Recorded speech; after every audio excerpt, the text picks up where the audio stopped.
Welcome to Season 2, Episode 6 of the Oso Spurs podcast, where we are kind of on cloud nine once again, celebrating another emphatic victory under Big Ange. The train keeps rolling on, in the league at least.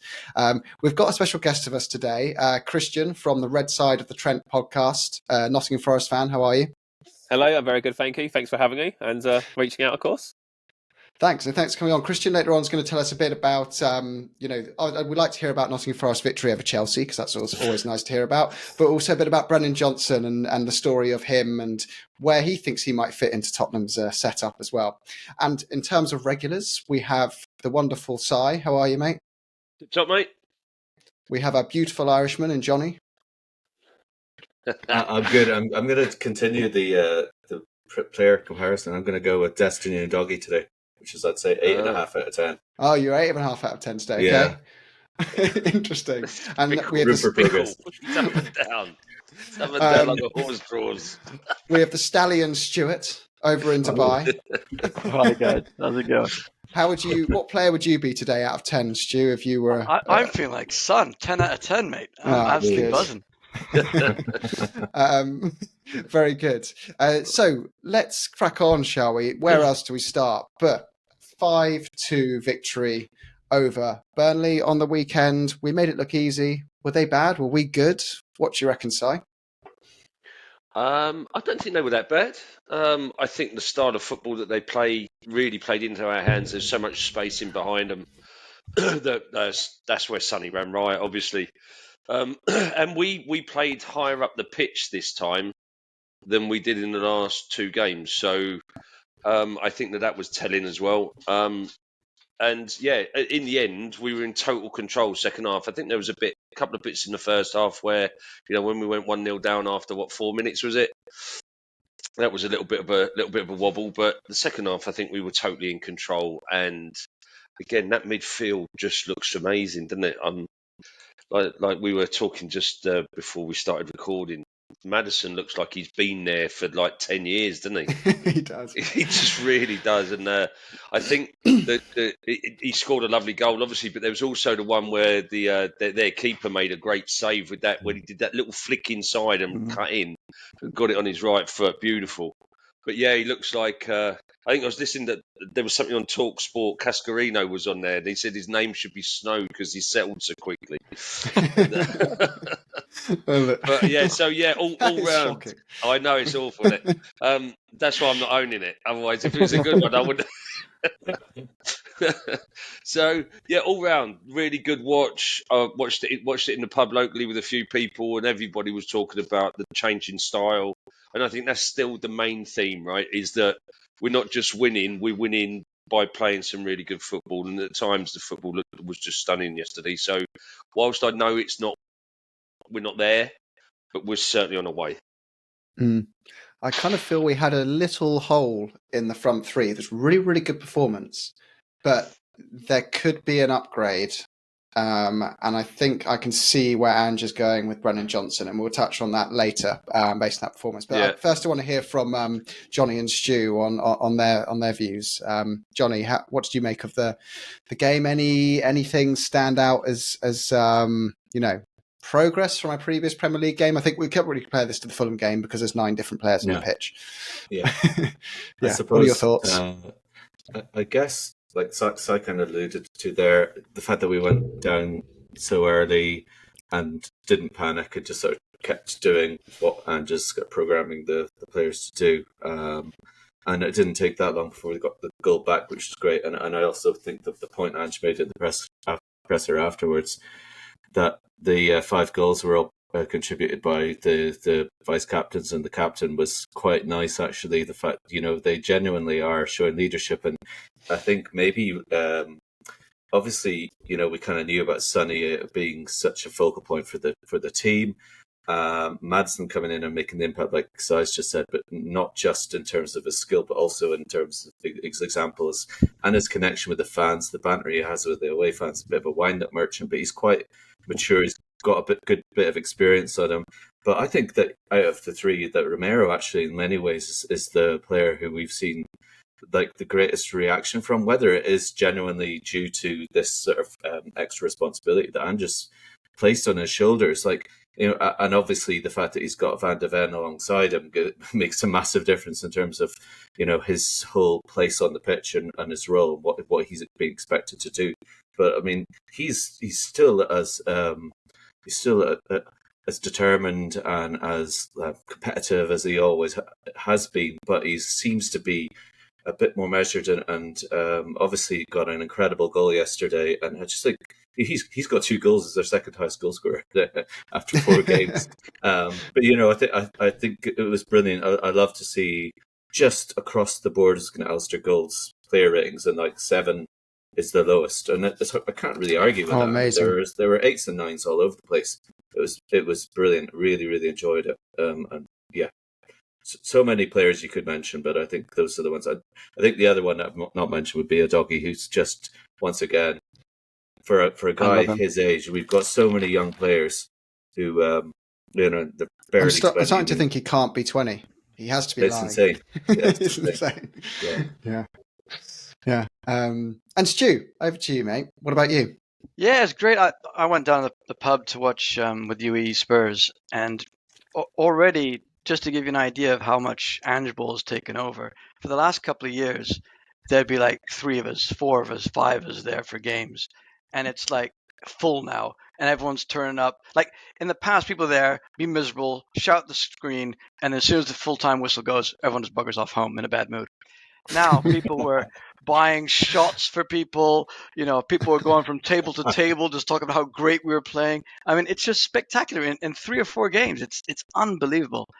And when's the last time we scored 5 away from home and we're coasting after 60 minutes where you're not nervous and thinking, well, they might still come back, I just thought it was wonderful. And was it the 4th goal just summed up for me where it was all the way on our goal line with Romero, and we played it all the way up and scored. I was just like, this is champagne football. It doesn't get any better. And just to like take Burnley into account, I thought they played quite well. They had more corners than we did. They had, I think, 16 or 17 shots. They didn't play badly. I just think their inexperience at the back, was telling. And was it on the pod or in the WhatsApp group? We all spoke about Son having an amazing finishing rate. And I think yesterday that was the difference. Yeah. It's interesting actually. It's got the Arsenal fans absolutely triggered. There's threads going around on the internet at the moment of them just having just threads about us because they're worried. They're like, surely this is a fluke. Surely they're going to fall off a cliff soon. But I think, like you're saying, with Company there, what was telling about that game to me is you can see why we were linked with him as a manager. He clearly plays really good football to watch. And you've got to imagine, Ashes, if we were playing with 11 players on the budget Burnley had to buy footballers, it would be really hard to do it. And I kind of feel if he had our squad or Chelsea squad or Arsenal squad and he was playing that kind of football, he'd probably be getting some really good results and a lot of praise. The only thing I wanted to, it kind of leads a bit onto Christian as well, but I kind of felt one area of improvement for me was you can see why Solomon's a great option for depth when we move Sonny up front, and he's a great squad player. Kulu's still, he's not exactly the electric peak Kulusevski we had when we first signed him. It does feel like we're that pacey, ball-carrying attacker away from that front line being absolutely lethal. So Christian, I was going to kind of ask you as someone who's, a Nottingham Forrest fan and has probably supported Johnson for his entire career. When you play him in a front 3, like where's he best and what are his strengths? Where would you expect him to come into the side? It's quite funny you mentioned all those things. They're literally his strengths. I would say his best position is on the right as a right winger.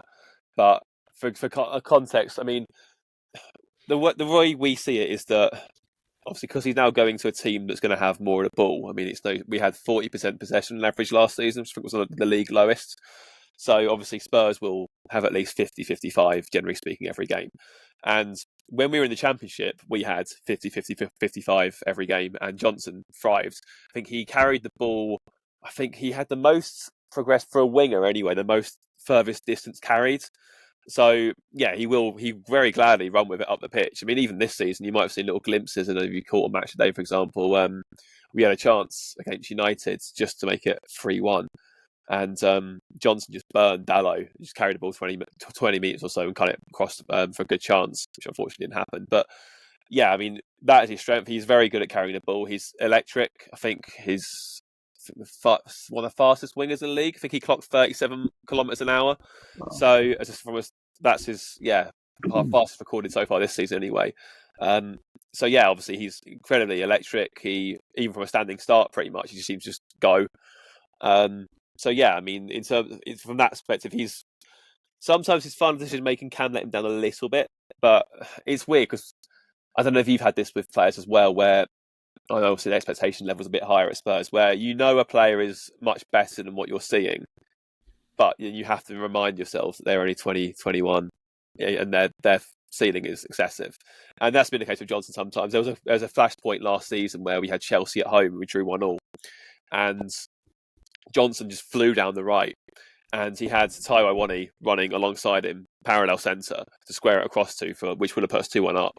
But he delayed. Thiago Silva got in position, and by the time Johnson did eventually make a decision, he had nowhere to go, so he just shot Tammy Kepa. And our fans absolutely hammered him for it, because it was like, where points are such a precious commodity for a team at the bottom of the league, all it needed was a ball over, and we'd probably score. So there's still some work to be done there for sure in regards to decision making. But in terms of actually getting into positions to be dangerous, Johnson is exceptional. And I know you were sort of saying before that you maybe aren't fully aware, which I do get. We had that when we came up. Like, everyone's like, oh, who's Forrest? What they go like? And obviously, like, even though he got I think it was 9-10 goals last season, he's still sort of hid under the radar a little bit. But yeah, you'll grow to love him very quickly, I'm sure. And just on that, I like to have a stat, thrown around. Here's my stat of the day. Nottingham Forrest have twice as many major trophies as West Ham. So there you go. That's not hard, boys. It's not hard. Not exactly. Tim Yeah, that is true. Okay, interesting. And I think we spoke this previously, but like for Wales, he plays as a centre forward, right? But you don't think that's his strongest attributes as a player? No, then? Again, it's different, because I mean, for us, obviously, where we have been playing deeper, we need a sort of focal point up front. So when we've had Johnson as a focal point, it just hasn't worked, because as you can see, he's too slight. Like, he's not this bulky, like, target man like Antonio, for example, speaking of West Ham, who can just take the ball down and keep it and play someone else in. Johnson can't do that. So it was notable that towards the end of the season, we actually dropped Johnson, especially in the bigger games like Chelsea, Liverpool and Arsenal. He wasn't starting, because obviously we went to a rigid 5-3-2, and that was a 1-1 with Gibbs White behind him, and that worked.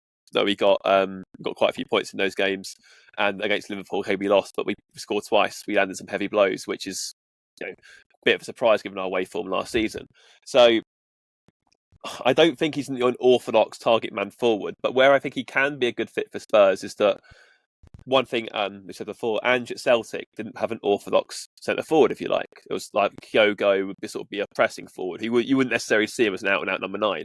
So Johnson could absolutely do that. If you play him as a target, if a striker, where he can just press and you've got the ball, or when you're out of possession, he's just willingly running. He could easily do that. That's not a problem at all. In fact, I don't think he'd be too dissimilar to Son in that regards. Obviously, in terms of style, not necessarily end product, because he just wouldn't stop running. So, yeah, he can play. He's versatile, he can play across all 3 positions, but I think he is personally better down the right wing. So it'll be interesting to see whether him or Kulusevski gets a nod after quite a heavy outlay. Interesting. Yeah, Kulusevski's kind of, the fan base is starting to get a little bit of a division about him. Some people are saying, just don't forget how good he is when he's firing. Other people are saying, but he hasn't really been that good for a year now. So I do wonder if Ange is thinking, and there's this endless thing of try Kulusevski as a kind of 10, in a kind of 10 role. He could be like a backup for Maddison or something. Maybe Ange is thinking about having that versatility of moving Johnson as a starting right, and then having him and Kulusevski moving around. Well, you could literally have Son, Kulusevski, and Johnson all just flipping around that front 3 and just causing absolute carnage. It's a good point as well that so I just put in the chat too. Johnson is fundamentally a very good bloke. Like, I think it was testament that I think his last game for us was on Wednesday against Burnley. There was no waving to the fans. There was nothing like that. It was just like clapped them off and went down the tunnel like it was a normal game. He was still training for the Chelsea game up until about 11:30 a.m. on the Friday. So as far as his mind was, like, I think all the messages that we got from our journalists and stuff like that was, look, Johnson's happy to go to Spurs and will, like, if a fee can be agreed, he'll go, but he won't push for it and he won't be distracted by it. So I think that says a lot about his mentality, his character as well. That first and foremost, the team does come first and then he comes second. Does he like to mug off his rivals? Oh we yeah, like players that do that? he does. So he scored. His first goal for us actually was against Derby at Pride Park to get us a 1-1 draw, and he also scored against them in the home game as well that season, and a 2-1 win. And then obviously we've got a bit of need of Sheffield United. He scored in both legs of the playoff against them. So yeah, when it scored against, we don't count Leicester as rivals. They seem to despise us, but honestly, they're just like you and West Ham. That's just irrelevant. But again, he quite liked playing against them too. He scored 3 times against them in the space of 12 months. So when it comes up to a derby day or a rival match, yeah, he's more likely than not going to get on the score sheet or do something. Interesting. Can I just chip in and ask? There was an interesting YouTube analysis video. I think James Elcott is the guy's name, and he was saying that, like, with no disrespect whatsoever to Forrest, but like you said at the beginning, in terms of the opportunities that he would have had for goal scoring, that last year in the Premier League, that his conversion of XG to actual goals was more than one per chance, as it were. Given that I think when you took away the fact that he missed a penalty, I think. So that was quite, it. Yeah. He missed two last season. Oh, did he? Right. Okay. So, one at Wolves and one at Brighton. Yeah. So I'm just thinking about, because obviously when we signed Richie, like the conversation that we sort of had at that point was a bit like the conversations we're having now regarding Johnson in terms of his versatility, and I guess Richarlison is ultimately more of a 9 by this, from what we hear about Johnson, but it does sound like that he could be potentially quite clinical though when he does have chances, and from what you're saying as well, that when it comes to the kind of bigger occasions, he does actually deliver. He's got a good bit of confidence, especially for a younger player. No, definitely, yeah. He's fearless in that sense. Like he doesn't really go missing or wanting. Obviously, as you'll know, young players will be inconsistent. They're never going to be the finished article. I mean, I'd love to see have like a time machine and see what Johnson's going to be like in 4 years' time, for example. But for now, he will have, and he can go missing occasionally, but it's not for the want of like trying. Like, if you like, he's always looking to play on the front foot. He's always looking to get past his man. I think he had a few little belief issues when we first got promoted. It's not quite imposter syndrome, but it wasn't far off. Like, there were fullbacks that he could have very clearly got at and wasn't. He was sort of being quite reserved. But towards the second half of the season, just after the World Cup, that sort of January, February spell where we looked quite good for a little bit, he found his feet again there very quickly. He was taking people on like no tomorrow.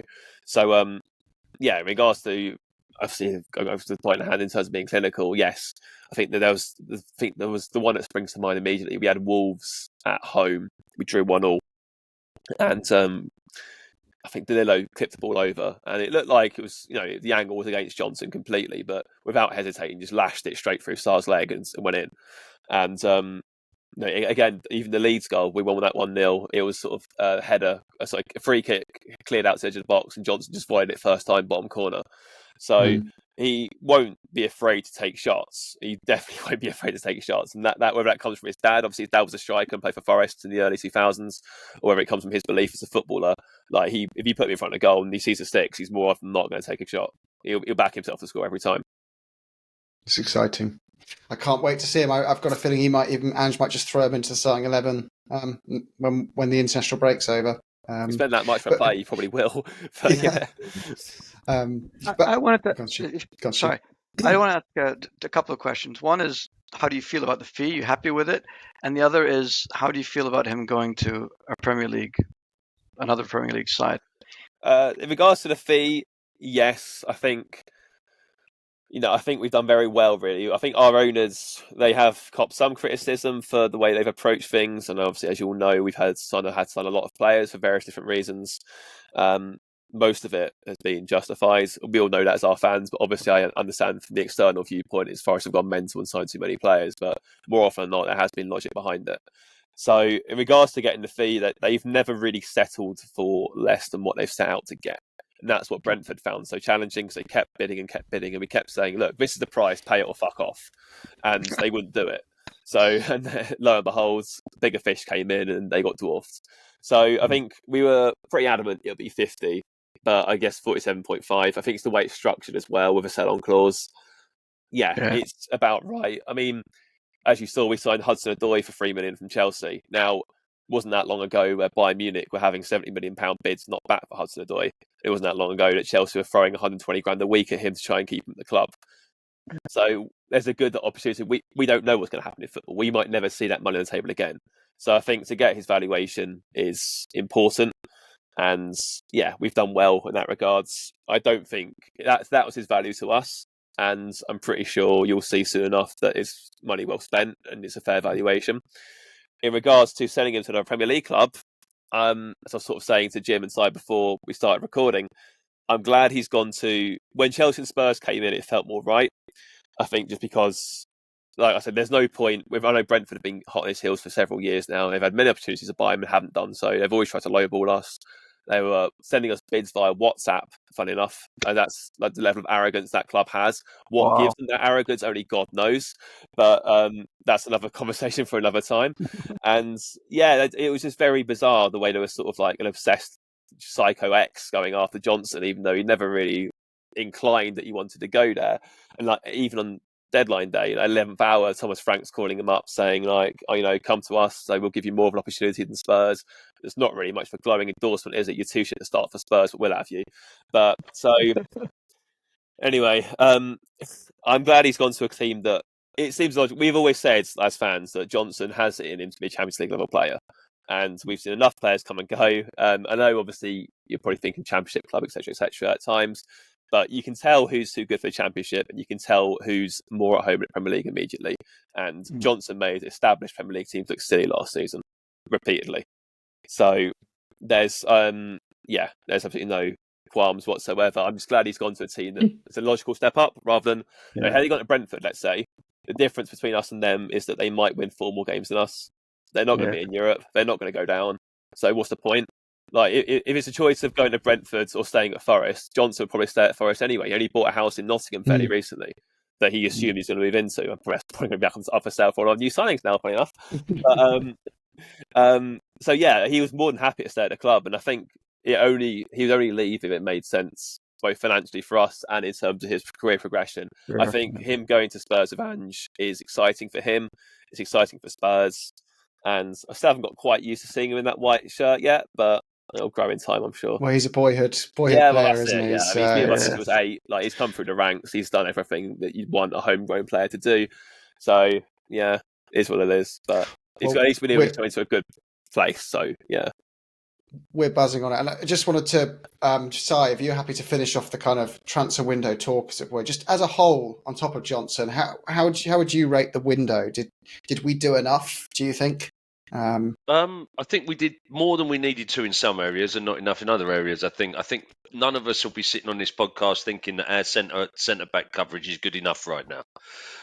If we get one of those two, Mickey or Kuti injured and Sanchez is number one backup, we know we're in a bit of shit, really, don't we? No, fair enough. He's game enough. He was the first one to be able to celebrate with Son when Son got his hat trick, I think, wasn't he? He was right. He was on the touchline. So he's obviously Sanchez is a really good influence in the dressing room. I think I really like the Johnson signing. But if we hadn't have signed him, you wouldn't have been screaming out that we needed a right winger. But I think it's a good piece of business. I think the other bits of business that we've done are fantastic. It was just that centre-back piece. And, whilst I was a bit disappointed with Ange's presser during the week after the Fulham game, because I just didn't buy this. I needed to look at player stuff. I just didn't get it. His statements afterwards about how he views the transfer market, he said, one window, we've basically bought in half a team. And we needed to do that, and we needed to rebuild, and we needed to restructure. He said, you don't get it done in one window. He said, we've got a new way of playing, new staff, new coaching team, 5 or 6 new players, XXX. He said, that's pretty good business for one window. And you know what? I'm inclined to agree with him. Yeah.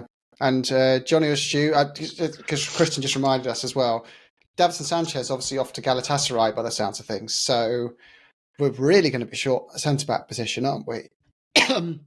How did you guys rate the window overall, though? Johnny and Stu. Do you want to go first, Stu? You're muted because Johnny's on mute. Go, Johnny. He's got wife problems, hasn't he? Yeah. Go on, Stu. right. Johnny will sort his mute out, and then he can go after you. I thought it. I'm happy. I think I'd rate it maybe a 7 or an 8 out of 10. I think I was with you, Jim. I wanted 2 centre backs in this summer, and I feel we're a bit short. I'd be shocked if we sold Sanchez, to be perfectly honest, to Galatasaray. I know that's rumours of it being close, but that I think would be a real mistake, because Sanchez, while he has his faults, I think he's mentally strong and he has the physical attributes to fit Ange Ball a lot more than Dyer. And I don't think Phillips, as our third choice, an 18-year-old kid who's played 8 times in the Championship, I'm not sure he's ready for it. So I think that's the only one area that we've fallen short. I think bringing in Johnson was brilliant, because it's now given us what we've discussed before, having him and Kulu on the right, Son and Richie in the middle, and Perisic and Solomon on the left. And you know how much I've been pushing for Solomon to get a game, and I thought he played really well yesterday. He got 2 assists. So I think our midfield, our attack's brilliant. We brought in a goalkeeper who pulled off another fantastic save at 3-1. Big trick. Yeah, so I think we're just one centre back short, but as Ange himself said, it's not all done in one window. So I think it's a good window. And Johnny, you want to wrap it up with your views on transfer window? Now that I'm unmuted, Now you're not going to be a negative Nelly now, are you, Johnny? I'm not going to be a negative Nelly. No, I'm not. Thank you. I suppose like the other thing that's frustrating is the perennial issue of getting rid of players, and the fact that in the window we actually had 2 permanent transfers, 2 permanent outs with Winks and Kane. And the other fellas that have actually gone are all on loans again, and I can't believe Reguilon's gone to United, but fair enough. I think the players we brought in, I mean, size dead right. Like we basically 6, including the boys. Let's be honest, Udogie we'd signed, but he obviously hadn't played. Porro was pretty much. We had a lot of doubts about Porro. We had most people, if not everybody, was saying Porro and Destiny are not going to play in the same 11. That's been pretty much put to bed pretty early on. Obviously, the other signings, Mickey van de Ven, Vicario, and Madison, massive. Solomon also. So, but I guess and Sarr and Basuma are like new signings. Yeah, exactly. But I suppose for me, other than the centre half, which is definitely the primary clear area that we are under strength and we're very vulnerable to injuries. Hopefully we can get away with it, because we've got so few games. We've literally just got whatever the league games are between now and January. The concern I have is still, I'm not worried about the volume of goals, but I'm just a little bit I'm just a bit concerned with the Richarlison situation, and I hope that, clearly Brazil's number 9. I know we said this before, should be hitting the back of the net with regularity. I just don't know.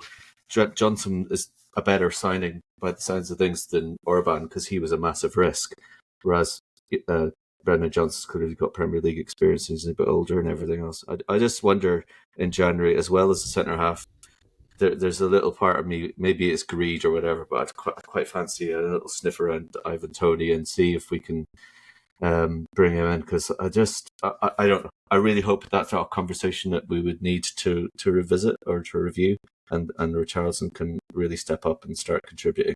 But I've been a defender of his for most of the last number of months, and I'm really starting to worry. It just didn't really have much to do when he came on yesterday, but I guess the fact that Sonny came in, didn't crack a smile either. We won 5-2. No. Miserable as fuck at the end. Jesus, at some point people are just going to have enough of it. Did you see the video for the third kit that he did on top of the? No. You got to look at it, man. Basically, so the whole pigeon kind of persona. He's there's like bird watchers out in like some marsh in the midst of the deepest N17, and they're looking for some rare bird, and they're looking through the binoculars, and then we see that they spot in the distance this little figure dancing around on the top of White Hart Lane. So and then there's a ridiculous. zoom in, and we recognise it's Richarlison doing this upside the cockerel. And then they're all like, and in fairness, he's doing that with a smile, and it's worth it's 45 seconds that you won't regret. Like, you check it out. It's a bit, I find it very amusing, but I'd rather hit the back of the net. Yeah, he needs to snap out of this. Like, no one wants to see it with a footballer when they're having a bad period. You want to see them knuckling down and hearing stories about them coming into training an hour early, not lashing the water bottle on the ground and storming down the tunnel in anger. But my short summary of it is, I think we went into that window needing an upgrade on our goalkeeper, an upgrade at centre back, and a creative midfielder, and we got all those three signed quickly before the season started. That was the most important thing. But to have a perfect window, we needed a backup centre back as well to go with that, and a striker that was more of a consistent option to Richarlison, and even a creative midfielder. But I think we landed somewhere in between. A good and we 7 out of 10 window. Distraction but anymore again, as well, which is we only need that striker if Son is not going to play centre forward. Yeah, and we've got Solomon and Perisic for the left. This is true. So this is true. It's going to be let's see what Ange does, because he seems to break. We didn't expect Pyro and Udogie to be in the same team only 2 games ago, and now that just looks like our default. So let's see what he does. All I do know is all these players he's playing are rocketing up in value, and we certainly won't have issues reselling our players in future. I think we might have the opposite problem under Ange, where people like Real Madrid might be knocking on the door for some of them if they keep on playing so well. But yeah, I also wanted to ask Christian, because we spoke about before the pod, but you're pretty happy with the business that Nottingham Forest done, but we don't like Chelsea very much, as you may well be aware. How was the game against Chelsea? How did they look? Was it down to you guys being really good, or are they all over the place? What was your thought on the fixture? Both, really. Yeah. I mean, we never let them get into a rhythm. We were very. It was weird because they had a lot of the ball, but they weren't creating anything. They couldn't create anything. Like, I don't know if you saw, I'm sure you all enjoyed it when Arsenal lost the league at the City grounds. Obviously, it wasn't lost at the City ground, but obviously we were the final nail. But in that game, one thing we did so well was we completely suffocated all the space in the final third. So they were knocking the ball very freely, like in our half, but they couldn't get through. There was nowhere to get through. And then eventually we would start getting impatient and start taking long shots and stuff like that.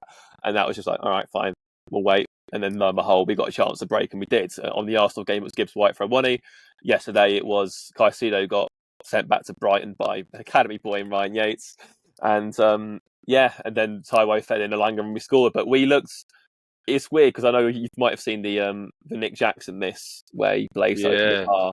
But honestly, which has a bit of heart in mouth. That was a little bit, hide behind the sofa when that happens. But we also had possibility to make more chances. I won. He probably should have scored. It was weird. We had a lot less of the ball, but we looked more dangerous in front of it. So it was a bit of both really. Obviously, you can see with Chelsea there, for whatever reason, I think they just lack a bit of leadership. Poch was right after the game when he said that they're not mature enough. There isn't anyone. I found it bizarre that they're just operating on we're not signing 25-year-olds or over policy. That's something you do in a game, not in real life. And you can see it showed because they just never, even though they had all the ball, they never had any real idea of how to get through us. And if a more experienced, calmer head might have been a bit different in that situation. But we'll take it all at the bank. It's our first win at the Bridge since 1995. So wow. Yeah, it's a bit of a surprise, but we'll gladly take it. So I think we went 30 years without winning there. It was something crazy. Like, it was 16 home or away, considering we were in the same division the entire 16 years. We didn't beat them. And then it was something like 30 years at the Bridge. It's historically, it's a really tough place to go. Even when they were mid-table, before the money, it was still a tough place to go, Stamford Bridge. It's a hostile city. They just got the most terrible atmosphere. Their only chant is Chelsea, Chelsea, Chelsea. It's not exactly intimidating, but for some reason it is a really tough place to go. Should we kind of finish this pod with a bit of like pre-season predictions based on where we were only 4 games ago, just to show how fickle football is? And I'd like to get Christian's view on this as well, as someone who's you know what we're like as fans. We do get a bit carried away, and we've got this little whispers going around about Tottenham doing a title challenge now. And I don't want to say that's. Let us have it, Christian. Let us have it. So go on, Si. What do you? I can't remember. And remind me what you were. Yeah, I can't remember what I said. I think I said top 6 before the season kicked off, and I'm still going. I'm going to go. I'm going top 6. I think we will go through some. We've had a decent run of games as well. We've got some tougher games coming up in the next 6 weeks. I think we've got to play Liverpool and Arsenal in the next 6 weeks, haven't we? We've got Liverpool at home at the end of September, start of October. We've got Arsenal away, so there'll be some things that will test us a bit more. But with the football we're playing, the energy we're playing with, I think I'll stick with top 6. Okay, go on, Johnny. What about you? I am more optimistic now than I was at the beginning of the season, to be honest with you. I think a grumpy Nelly you were only 4 days ago, Johnny. You'd have said mid-table.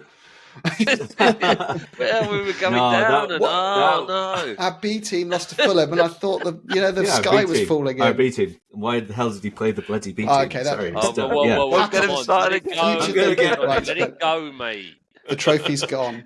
Right, what's your prediction, Johnny? No, I honestly think, like, looking at the league, so City are, I mean, hopefully, if we don't win the league, which we won't, then they will, because we don't want the other lot to win it. And I think the other lot are probably realistically most likely to be closest to them. And out from that, like, United look a bit of a shambles. I know it's early days, but like they really are rudderless. They don't have much of an identity at the moment. Newcastle are obviously having a bit of a mare. They've had a tough run of fixtures, but 3 defeats in a row. God loves to see that. Chelsea look a mess as well. So, I mean, out from that, now you're looking at sort of Brighton and stuff like that. And Brighton do look bloody good, actually, in fairness.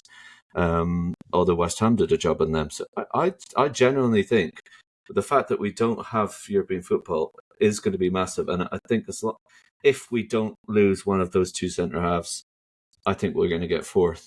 I think we're going to get 4th. It's 4th or 5th at worst. I'd genuinely be really confident that we can get back in the Champions League this season, which I really didn't expect before the season started. But I don't see why not now. I really don't. And you, Stu? Do you agree, Yeah, Johnny? I was going to say the same thing. I think Champions League basically should happen, and I'd be disappointed if it wasn't 4th. I think, as Johnny pretty much did a great analysis of it, Man United don't look impressive at all. Liverpool, on their day, can still beat anybody, but, they're pretty inconsistent. They were lucky against Bournemouth with a dodgy penalty that kind of got them back into the game. They don't have the largest squad either. So a couple of injuries there, and you don't know what that's going to do to them. And Virgil van Dijk is a shadow of the defender he used to be. Newcastle, they've got the group of death in the Champions League. Yeah. They're going to have to play full strength every single game. And that's going to impact injuries as well as form. I think Champions League, I'd be disappointed, honestly, really disappointed if we don't play Champions League next year, which is crazy if you think about it, with a young squad. Amazing how things turn. I was saying if we finish in the top 8, that's fine. Let's be patient, the rebuild. But anyway, I'll do mine at the end. But Christian, as someone who's outside of our euphoric, delusional, happy bubble, you can be honest with us. Just where do you think Spurs will finish this year? So this is going to sound bad before it sounds good. Okay, so in my pre-season prediction, I had Spurs 9th because I thought that. My initial theory was that Ange wouldn't take to Spurs like he has. I felt that the step up from Celtic, the Spurs would be too high for him. I felt that losing Kane would mean game over, basically, from a scoring perspective. I mean, look at last season, the bloke scored 30 goals and you still fell out of Europe. I don't mean that to sound harsh, but that's true. So I thought, taking that consideration, I thought, yeah, okay, Spurs are likely to struggle. But the way you started this season, duck to water pretty much with Big Ange. The style looks good. It almost looks like a flashback to when the early Poch era, really, in that Spurs look young, revitalised, and full of energy. And so I actually think, to be fair, the comments you made, Johnny, about United are very true. Obviously, we saw that firsthand last week, but for some corrupt officials, we probably would have got a point there. So that's little plucky Nottingham Forrest. So obviously, you kept them at arm's length pretty comfortably at home. So again, you're right. Newcastle, I don't think Newcastle are going to do well with juggling with Europe. I think Brighton will be the same. Brighton look fantastic for now. You're right, but have they got a squad deep enough to deal with Europe as well? I know they got Marseille and Ajax in their group, so they might fancy going through. But I don't know. I think they haven't got the depth there, and obviously, so realistically, you're right. I think obviously, if you see top three, you'd probably say realistically it'd be City, Arsenal, and Liverpool, probably in that order. But I say I don't even count Chelsea as contender at the minute. They can't be seen as one.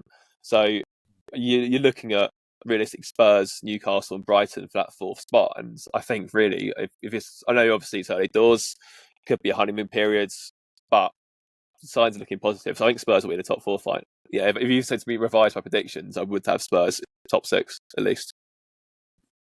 Yeah, you pretty much stolen what I was going to say there, Christian, as well. So I'm glad because so yeah, I said top 8 was like just again, but with better football, and it was a rebuild, and then it kind of changed to now I'm thinking similar to you. I think it's going to be City are going to run away with the league. I just think we'll the games where they'll differentiate themselves to Spurs will be away games against the top 4 sides where they'll continue to win comfortably, and we'll get beaten in some of those games. It's just the way we play football. We'll get walloped by a really good side away. And then Liverpool are starting to look really strong again, aren't they? You can't discount Klopp and his experience. And Arsenal, yeah, I just still think they weren't as good as they made them out to be last year, but they're still really good. And they're still going to be in that top 3, probably 3rd. And then that leaves us and Brighton jostling for 4th. And I'd just say, because they've got Europe, even though De Zerbi's fantastic and they're doing fantastic, I think we'll edge it simply because they have Europe at the moment. And then we should be able to kick on in the summer because we typically have a bigger transfer budget than someone like Brighton, and our recruitment's improved. But let's see. I'm going to go for 4th as well. Long story short there. But anyway, up the Spurs, and I guess we're up the Forest for and a big thanks for cheers, mate. No worries. winning against Chelsea. Much appreciated. Yeah, we're more than welcome for us to beat that lot. Don't worry about that. Oh yes, do it again on the other fixture as well. We'll the do best fixture. Yeah, do our best. Oh, very good. Well, up the Spurs and up the Forest. No Spurs. Spurs.